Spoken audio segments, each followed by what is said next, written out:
Hi guys, welcome back. So today's episode, we're gonna take a little bit of a detour from Genesis. Don't fret, we're going right back. But as I was doing my devotional over this past weekend, I had the greatest of epiphanies from. Let's talk about it. So part of my devotion time, right? I always read one book of Psalms, I read one book of Proverbs, and then whatever book it is that I'm reading at that current time, which currently right now is Ezekiel, right? So as I get to Proverbs, obviously I get to Proverbs 31, and of course, you all kind of know where this is going for the most part if you're a Bible reader. If you're not, that's okay. We're going to talk about it.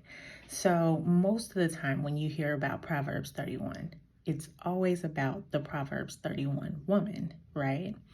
Who can find a virtuous woman, right? Her worth is far above rubies, and all of the things, right? And her children call her blessed, and so does her husband, right? So most women that I know who are Bible believers, they are pretty much kind of striving to be the Proverbs 31 woman, right? But as I was reading it, I was like, wait a minute. We always talk about the Proverbs 31 woman, but we never talk about the Proverbs 31 man, King Lemuel, right? So as I'm reading it, there were some really amazing points that his mom was giving him advice on. Because this Proverbs 31 is basically his mom giving him advice about how to be a good king and how to choose a good wife, right? So as I'm reading it, I'm like, wait a minute, God, why have I never heard pastors, preachers, teachers talk about King Lemuel and the advice that his mother gave him? Now, I don't know about you, but as a mother to two boys,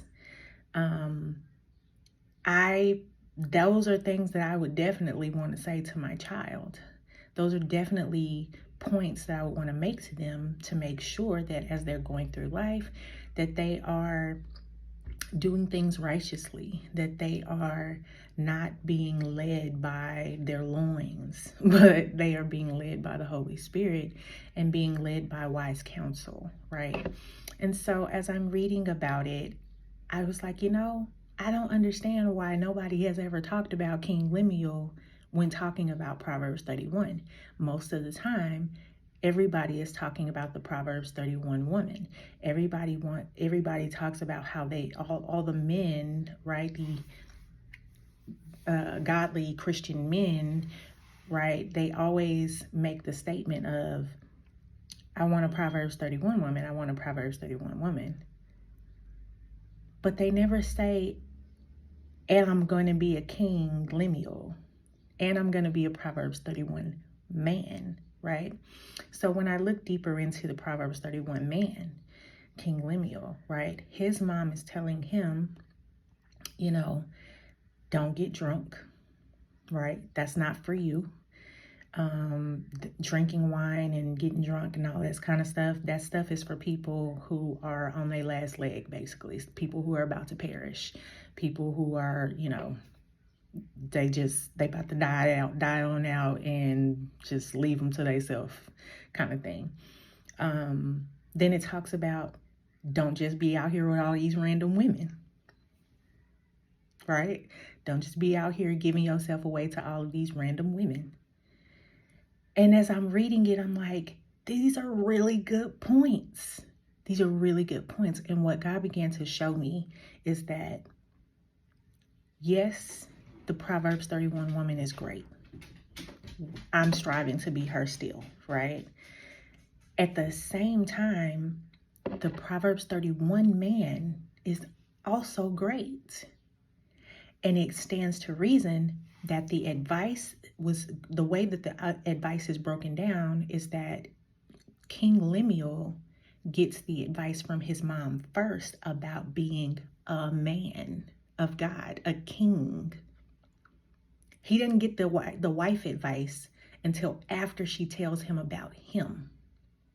So it stands to reason, just like in the garden, the words, the instructions came to Adam before they came to Eve.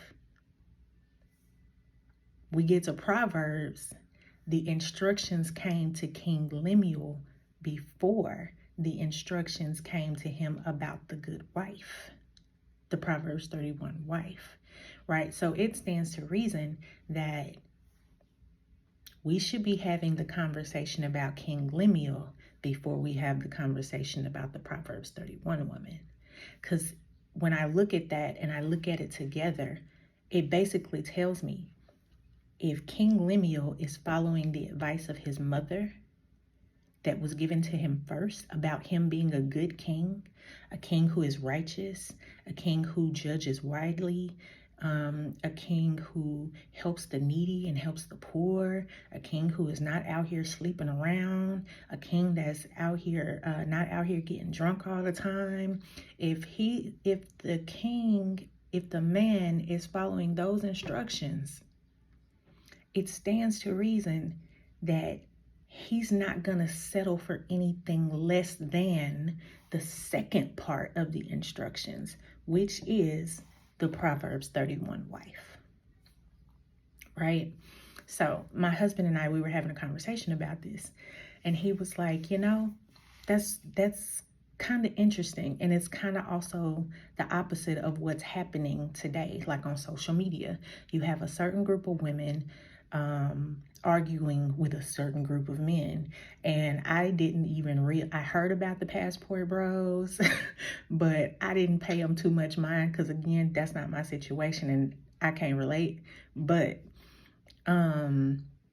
he told me about the 666 girls. And I was like, the what? What's a 666 girl?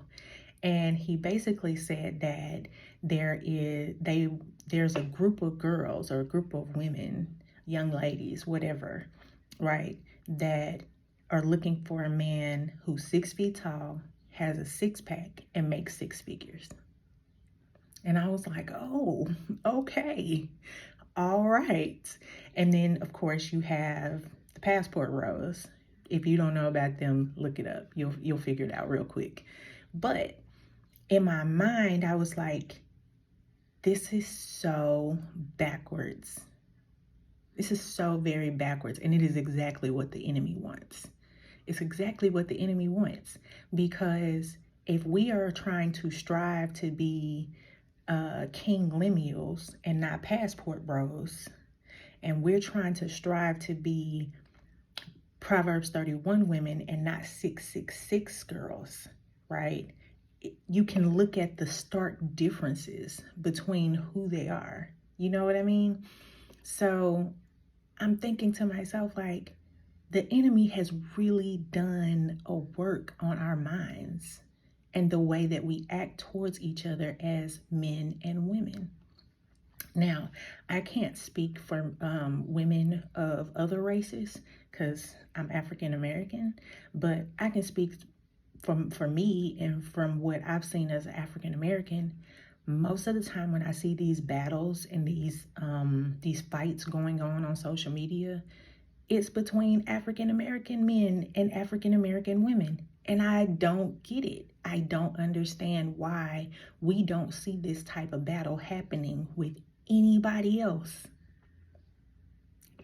I don't see it happening with any other culture. And I'm trying to figure out, what's the big deal? Why is it that our people are fighting so hard? And it's like the enemy literally has a hold on our minds and how we see each other. Because at the end of the day, the 666 girls, mind you, 666, are you serious? Right? Like, that should have, what? Okay. Anywho, but they're looking for the total opposite of a King Lemuel. They're looking for the aesthetic. They're looking for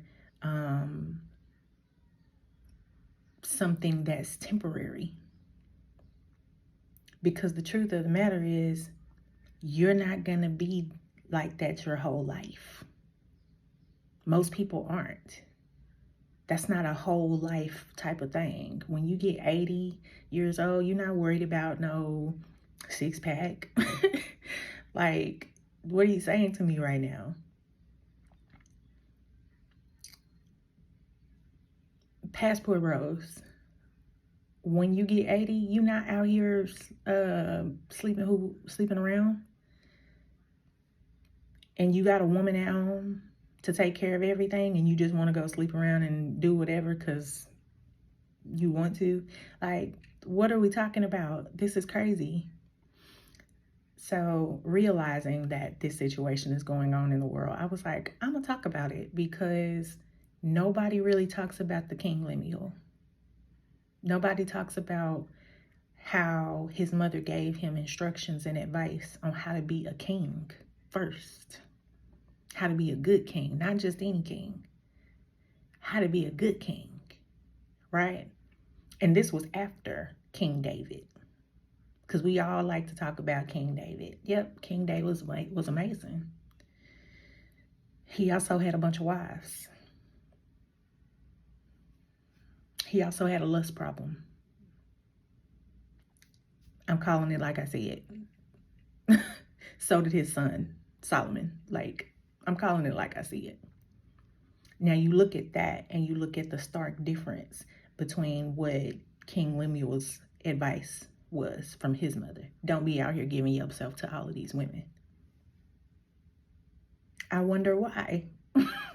I wonder why. So I think it stands to reason that we as people, we need to stop looking at the aesthetics of things, and we need to look at the longevity. We need to look at, what does God want from me in this situation? Because I'm pretty sure it's not being a 666 girl or a passport bro. I don't see that being the case. But I just found it was real interesting about the fact that people always talk about the Proverbs 31 woman. And men, I hear men all the time say, oh, I want a Proverbs 31 woman. But I never hear them say, and I'm a King Lemuel type of man. I'm a Proverbs 31 man. The Proverbs 31 woman needs a Proverbs 31 man. You can't want one without being the other. Anything less than that, you're probably going to attract a 666 girl. And y'all trying to figure out, well, they don't want me and they don't want this. Well, are you being a King Lemuel? If you're being a King Lemuel, you probably don't want a 666 girl. You want a Proverbs 31 woman. And if we're talking about the Proverbs 31 woman, if you are striving to be a Proverbs 31 woman, you don't want a passport bro or the aesthetics of a passport bro. You want a King Lemuel. So that's kind of what I came up with in my devotional time this past weekend. Chime in the comments. Let me know what you think, how you feel about it. But that's my episode for today. We're going to get back to Genesis starting in the next episode. But I just wanted to make that quick little detour, because I was just like, why don't nobody ever talk about King Lemuel? Like, you would definitely want to be a King Lemuel if you're a male. Anywho, so I'll see you guys next time. Be sure to share, like, send your responses in the comments, and we'll talk soon.